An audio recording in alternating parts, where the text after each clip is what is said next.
ह्या झाडाचं वैशिष्ट्य तुम्हाला सांगायचं आहे की हा व्हिएतनामी आंबा आहे.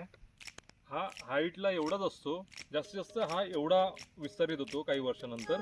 पण ह्याचं वैशिष्ट्य हे आहे की हा 12 महिने आंबा देतो.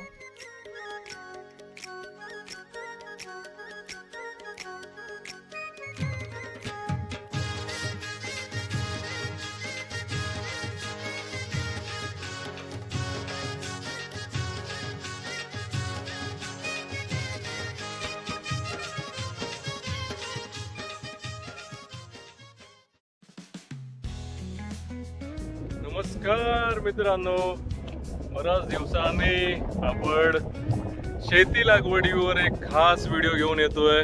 आजचा व्हिडिओ हा शेती लागवड कोकणातली काजू, आंबा, फणस याच्या लागवडीवर हा आजचा व्हिडिओ असणार आहे. हा व्हिडिओ खास करून निसर्गप्रेमी आणि त्या प्रत्येक व्यक्तीवर जो कोकणावर आणि झाडांवर अतोनात प्रेम करतो त्या प्रत्येक व्यक्तींसाठी हा आजचा व्लॉग असणार आहे. मित्रांनो, झाडं फक्त लागवड करून चालत नाही, त्यांचं संवर्धन पण वेळच्या वेळी करावं लागतं. तर आजच्या पार्टमध्ये आपण दाखवणार आहोत की आपण झाडं लावताना किती फूट आपण खड्डे खणतो, त्यानंतर त्यामध्ये काय काय खतं टाकतो, आपण त्याला कशी पॅकिंग दिली जाते आणि नवीन जी रोपटी असतात त्यांना कसं बॅकअप आपण देऊ शकतो जेणेकरून ते झाड पडू नये कुठे. आणि कारण कोकणामध्ये बराच वारा पाऊस भरपूर असतो, त्यामुळे त्या झाडाला पण आपल्याला सपोर्ट देणं, त्याला ठामपणे उभं करणं गरजेचं असतं. तर ते कशा पद्धतीने होतं आणि कशी आम्ही लागवड करतो हे सगळं आज आपण ह्या व्लॉगमध्ये दाखवणार आहोत. उठा उठा, सकाळ झाली, नर्सरीमधून झाडं विकत घेण्याची वेळ आली. मित्रांनो, आमच्या गावात म्हणजे धारवली गावामध्ये ही नर्सरी आहे, जी अतिशय सुंदर कलेक्शन म्हणू शकतो आपण त्या नर्सरीमध्ये आहे. नर्सरीचं नाव कदम नर्सरी. हे बघा, सुंदर कलमाची झाडं तुम्ही बघू शकता. वयोगटाप्रमाणे आहेत, 4 वर्ष, 5 वर्ष, ही आम्ही आता 6 वर्षाची झाडं घेतली आहेत. विविध वयोगटाप्रमाणे तुम्हाला इथे झाडं मिळतील. 2 वर्ष, 3 वर्ष, 4 वर्ष, त्याच्यामध्ये 1 बाटी आणि 2 बाटी असे प्रकार पण आहेत इथे. पूर्ण तालुक्यामधून इथे लोक भेट देतात आणि वेगवेगळ्या कलेक्शनची काजू, फणस, आंबे याची कलम इकडून घेऊन जातात. हे आमचे थोरले बंधू जे काजूची झाडं घेऊन जातात. चला आपण पण निघूया त्यांच्या पाठी. हे काजूचं कलेक्शन आहे. हे आमच्या आई, आमच्या काकी ज्या डोक्यावर फणस घेऊन चाललेत झाडं लावायला. आपण पण निघूया, चला. सर्वप्रथम आपल्याला हापूस आंबा लावताना हा असा 2 फुटी खड्डा खणावा लागतो. हे सगळ्यात पहिलं स्टेप आहे. हा पाहू शकता तुम्ही, हा खड्डा असा, हा 2 फुटाचा खड्डा आपल्याला पहिला खणायचा आहे. त्यानंतर आम्ही खत म्हणून सेंद्रिय खत, गांडूळ खत वापरतो नवीन रोपट्यांसाठी. आर्टिफिशियल न वापरता आपण हे ऑर्गॅनिक खत वापरतो, ज्यामुळे झाड वाढायला खूप चांगली मदत मिळते.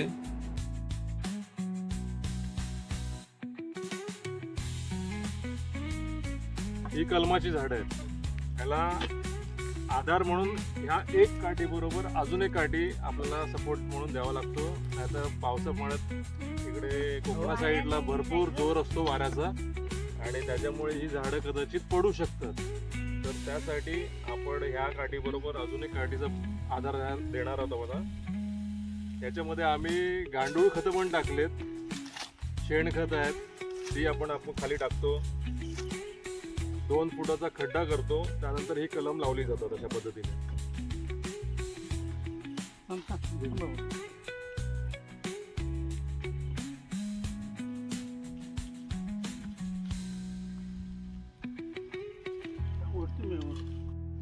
तुमच्या मातीमध्ये जर वाळवी लागली असेल त्यासाठी हा औषध आहे क्लोरपायरिफॉस 50. हा तुम्ही पावसाळ्यात सुरुवातीलाच हा जमिनीत तुम्ही टाकलात तर तुमचा जी कीड लागते झाडांना जमिनीपासून, वाळू लागते, वाळू, त्यासाठी हा औषध आहे. हा खूप कामाला येतो आणि ती वाळवी जी आतून झाडांना संपवून टाकते पूर्ण, त्यासाठी आपण हा औषध वापरतो पायरिफॉस 50. वाळूचं औषध देताना हे जे औषध आहे ते 100 ml आपण 50 लिटरच्या ड्रममध्ये टाकणार आहोत. 100 mlचं माप तुमच्याकडे हे असं मग असेल तर आपण ते काउंट करून एक्झॅक्टली हा 100 ml हा पूर्ण एका ड्रममध्ये आपण टाकू शकतो. हा असा व्हाईट कलर येतो.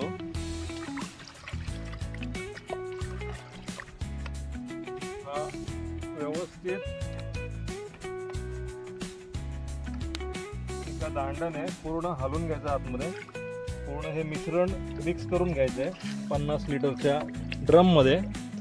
आणि हा 50 लिटर 15 लिटर करून एका झाडाला 15 लिटर आजूबाजूला 1 मीटरपर्यंत पूर्ण तुम्हाला ती जमीन भिजवायची आहे. एवढं पाणी एका झाडाच्या बुंद्यामध्ये आपल्याला टाकायचं आहे.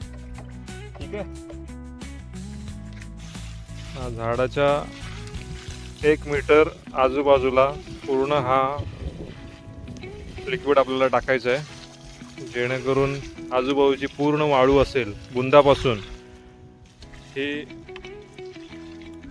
त्या वासानेच निघून जाते या औषधाच्या. झाडं लावून झाल्याच्या नंतर आपलं काम झालं अशातला भाग नाही आहे. ही असे सपोर्ट प्रत्येक झाडाला इकडे कोकणात द्यावा लागतो, कारण कोकणात वारा, पाऊस खूप जोरात असतो. आणि ही नवीन झाडं तुम्ही फक्त लावून सोडून दिलीत तर ती जगणार नाही, ती वाऱ्याने खाली पडतील आणि मरतील. त्यामुळे हा असा सपोर्ट प्रत्येक झाडाला तुम्हाला द्यावा लागतो. या झाडाचं वैशिष्ट्य तुम्हाला सांगायचं आहे की हा व्हिएतनामी आंबा आहे. हा हाईटला एवढाच असतो, जास्तीत जास्त हा एवढा विस्तारित होतो काही वर्षानंतर. पण ह्याचं वैशिष्ट्य हे आहे की हा 12 महिने आंबा देतो. आणि अशी ही झाडं जी छोटी, जास्त वाढ नाही ज्याची, ते तुम्ही हा जो हापूस आहे, हापूस 2 हापूसच्या मध्ये तुम्ही हा एक छोटा व्हिएतनामी आंबा लावू शकता. आणि जसा हा आंबा आहे तसाच व्हिएतनामी फणस पण आहे, जो आम्ही हा इथे लावलाय. हा व्हिएतनामी फणस आहे, तो पण याचा जास्त विस्तार नाही आहे, तोही एवढा एक 10 फूट हाईटवर वाढतो. पण त्याची फणस सगळ्या जमिनीवर किंवा देठावर पूर्ण येतात. आणि हा पण फणस 12 महिने येतो, पूर्ण 12 महिने हा फणस येतो आणि तितकाच गोड असतो जेवढा कोकणातला फणस आहे. मित्रांनो, कोकण आपला स्वर्ग तर आहेच, पण त्याला फक्त मौज मजा मस्ती करण्यासाठी तुम्ही इथे येऊ नका. तुमची जी वडिलोपार्जित जमीन आहे ती अजून कशी मी बहरू शकतो, काजू, आंबा, फणस इत्यादी सगळे पीक घेऊन मी त्याला अजून कसं समृद्ध बनवू शकतो याचा विचार करा. आणि तुम्ही या मुंबईतल्या वेळ काढून थोडा दरवर्षी वेळ काढून अशी ही लागवड करा आणि तुमच्या जमिनीचा विकास करा. तुमच्या जमिनीचा विकास होईल तरच कोकणाचा विकास होईल. आणि फायनली, जर हा व्हिडिओ तुम्हाला आवडला असेल तर आमचं चॅनल सबस्क्राईब करायला विसरू नका. धन्यवाद.